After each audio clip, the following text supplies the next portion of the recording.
नमस्कार मित्रों, आप देख रहे हैं सृजन बिहार। प्रस्तुत करता है भारत विचार, एक नई सोच की प्रयोगशाला। मित्रों, अगले भाग 4 में जो विज्ञान से आगे बढ़कर विश्व राजनीति, सामरिक शक्ति और परमाणु कूटनीति को समझाता है, इसके विषय में यूरेनियम संवर्धन, विज्ञान, ऊर्जा और वैश्विक राजनीति के बारे में आज हम इसका विश्लेषण करेंगे। विश्व की परमाणु शक्तियाँ, एनपीटी, सीटीबीटी, आईएईए और बदलती वैश्विक राजनीति। साथियों, नमस्कार साथियों। यदि किसी देश के पास अत्यधिक सेना हो, आधुनिक मिसाइलें हों और विशाल अर्थव्यवस्था हो, तब भी परमाणु क्षमता उसे वैश्विक शक्ति संतुलन में एक अलग स्थान दिलाती है। लेकिन परमाणु हथियार केवल शक्ति का प्रतीक नहीं है, बल्कि वे मानव सभ्यता के लिए सबसे बड़ा विनाशकारी खतरा भी है। इसीलिए परमाणु तकनीक जितनी वैज्ञानिक है, उतने ही राजनीतिक भी है। दुनिया परमाणु हथियारों से क्यों डराती है? 1945 में जापान के हिरोशिमा और नागासाकी पर परमाणु बम गिराए जाने के बाद दुनिया ने पहली बार देखा कि एक ही विस्फोट में पूरा शहर तबाह हो सकता है। लाखों लोग सीधे या विकिरण के प्रभाव से प्रभावित हुए। परमाणु हथियार रखने वाले देश वर्तमान समय में सार्वजनिक रूप से ज्ञात परमाणु हथियार संपन्न देशों में शामिल है अमेरिका, रूस, चीन, France, United kingdom, Bharat, Pakistan और उत्तर कोरिया।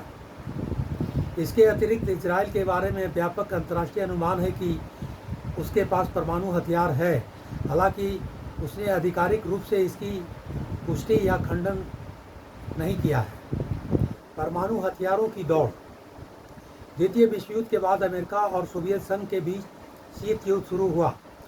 दोनों देशों ने लगातार अधिक शक्तिशाली बम, लंबी दूरी की मिसाइलें, परमाणु पनडुब्बियां, रणनीतिक बम वर्षक विमान विकसित किए। इसे परमाणु हथियारों की दौड़ की होड़ में कहा जाता है। परमाणु प्रतिरोधक, न्यूक्लियर डिटरेंस। इस सिद्धांत के आधार पर यह है कि यदि दोनों पक्षों के पास जवाबी परमाणु हमला करने की क्षमता हो, तो कोई भी पहले हमला करने से बचेगा, क्योंकि दोनों को भारी नुकसान होगा।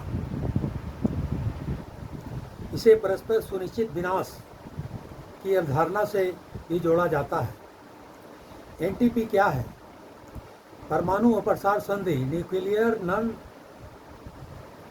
Proliferation treaty. एनपीटी का उद्देश्य है परमाणु हथियारों का प्रसार रोकना, शांतिपूर्ण परमाणु ऊर्जा को बढ़ावा देना, निरस्त्रीकरण की दिशा में प्रयास करना। यह संधि 1970 में प्रभावी हुई। भारत इस संधि का सदस्य नहीं है, क्योंकि भारत का लंबे समय से यह मत रहा है कि यह संधि परमाणु हथियार संपन्न और अन्य देशों के बीच असमानता पैदा करती है। सीटीबीटी क्या है? व्यापक परमाणु परीक्षण प्रतिबंध संधि,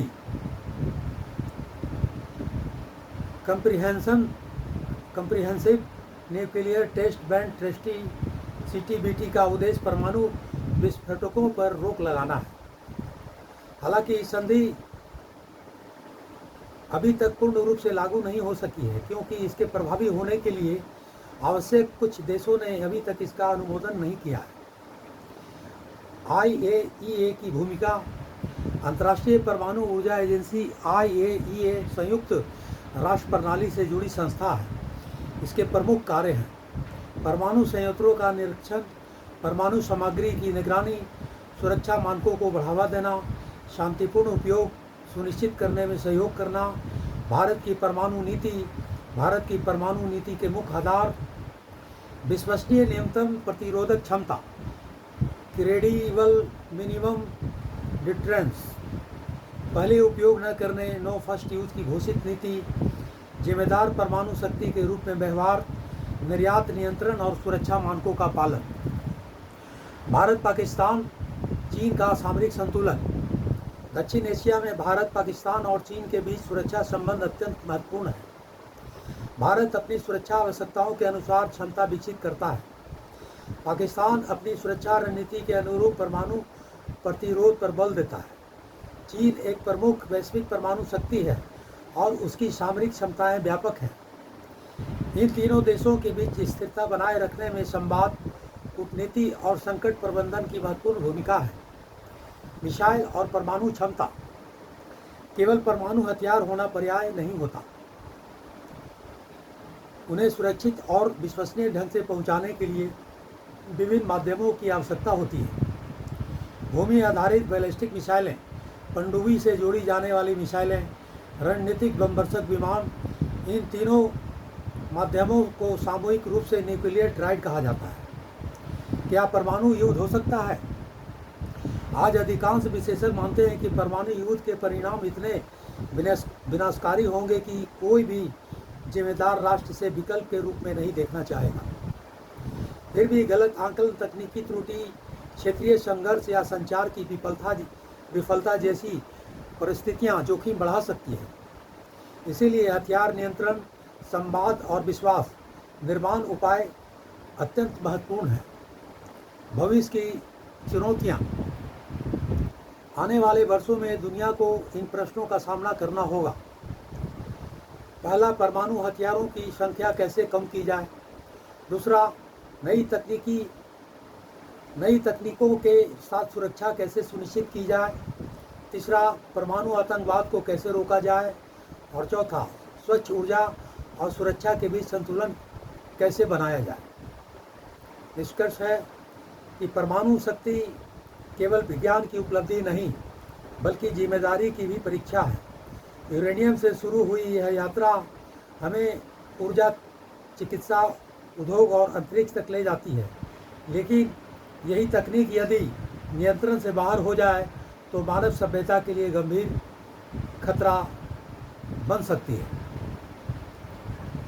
इसीलिए भविष्य उसी का होगा जो विज्ञान, शांति, अंतर्राष्ट्रीय सहयोग और जिम्मेदार नेतृत्व के बीच संतुलन स्थापित कर सके। धन्यवाद मित्रों।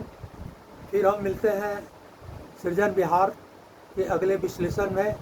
मित्रों, आपसे फिर आग्रह है कि सृजन विहार के लिए आप लाइक, सब्सक्राइब और अधिक से अधिक शेयर करें तथा अपने विचार, अपनी राय कमेंट्स के रूप में अवश्य दें मित्रों। धन्यवाद। फिर मिलते हैं एक नए विश्लेषण के साथ।